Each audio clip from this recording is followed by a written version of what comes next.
Hello అందరికీ welcome to our channel హైరా vlogs and kitchen. ఈరోజు ఈ వీడియోలో నేను కలగూర ఎలా చేసుకోవాలో చూపించబోతున్నాను.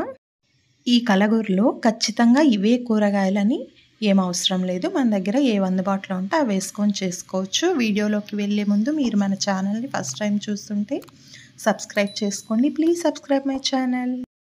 చూడండి, ఇక్కడ నేను ఒక సొరకాయ, ఒక బీరకాయ, వంకాయలు 1/2 కిలో వరకు ఉంటాయి, టమాటాలు, పచ్చిమిర్చి, ఉల్లిపాయలు తీసుకున్నాను. ఇవన్నీ శుభ్రంగా కడిగేసి చెక్కు తీసేసుకొని పెద్ద పెద్ద ముక్కల కింద కట్ చేసి పెట్టుకోండి. వంకాయలు కట్ చేసిన తర్వాత నీళ్ళల్లో వేసుకోండి, లేకపోతే నల్లగా అయిపోతాయి. ఇప్పుడు ఒక కుక్కర్ తీసుకొని అందులో కట్ చేసి పెట్టుకున్న కూరగాయల ముక్కలన్నీ వేసేసుకోండి. సొరకాయ, బీరకాయ వీటిల్లో వాటర్ కంటెంట్ ఎక్కువగా ఉంటుంది. అసలే వేసవికాలం, ఎండలు మండిపోతున్నాయి కాబట్టి ఇలాంటి టైంలో ఇటువంటి కర్రీస్ చేసుకుంటే పొట్టలో చల్లగా హాయిగా ఉంటుంది.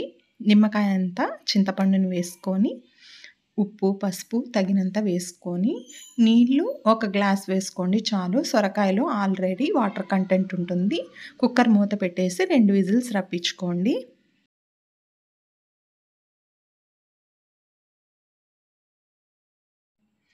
చూడండి, విజిల్ చల్లారింది. ఇప్పుడు ఒకసారి మూత తీసి చూసుకోండి. కూరగాయ ముక్కలన్నీ చక్కగా ఉడికిపోయాయి. ఇప్పుడు పప్పు గుత్తి కానీ మ్యాషర్ కానీ తీసుకొని లైట్గా అలా అలా మెదుపుకోండి. మరీ మెత్తగా చేసేయొద్దు. దబ్బలు కనిపిస్తుంటే కర్రీ టేస్టీగా బాగుంటుంది. ఇప్పుడు స్టవ్ మీద బాండలు పెట్టుకొని అందులో 2 టేబుల్ స్పూన్స్ నూనె వేసుకోండి. పోపు దినుసులన్నీ వేసుకోండి. ఆవాలు, మినపప్పు, జీలకర్ర, పచ్చిశనగపప్పు, కొన్ని వెల్లుల్లి కూడా వేసుకొని ఆవాలు చిటపట్లాడిన తర్వాత సన్నగా తరిగి పెట్టుకున్న ఉల్లిపాయ ముక్కల్ని కూడా వేసుకోండి. ఇవి కాసేపు ఫ్రై అయిన తర్వాత ఇందులో ఎండుమిరపకాయలు తుంపి వేసుకోండి. అలాగే కొంచెం కరివేపాకు కూడా వేసుకోండి. ఇవంతా బాగా కలుపుకోండి ఒకసారి. ఉల్లిపాయలు ఫ్రై అయిన తర్వాత కూరని బాండల్లో వేసేసుకోండి.